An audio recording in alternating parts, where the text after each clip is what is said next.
Although we celebrate Easter Sunday, we have to remember that Easter Sunday is the beginning of an octave of Easter. Right? We actually celebrated the whole week, ending in Mercy Sunday.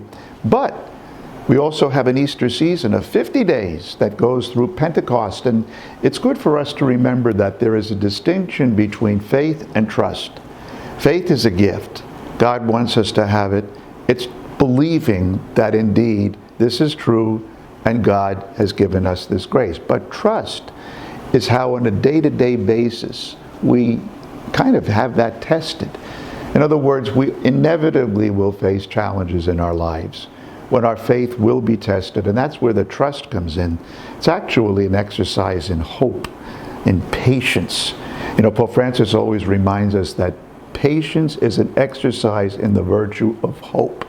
So, two things. God has given us the gift of that faith to be able to say Jesus is Lord. But expect that to be tested on a day-to-day basis, to play itself out in the time of our life, every day. And that's where we want to every day pray. Lord, I believe, but help my unbelief. It's the faith of Peter that he always needed to be reminded in.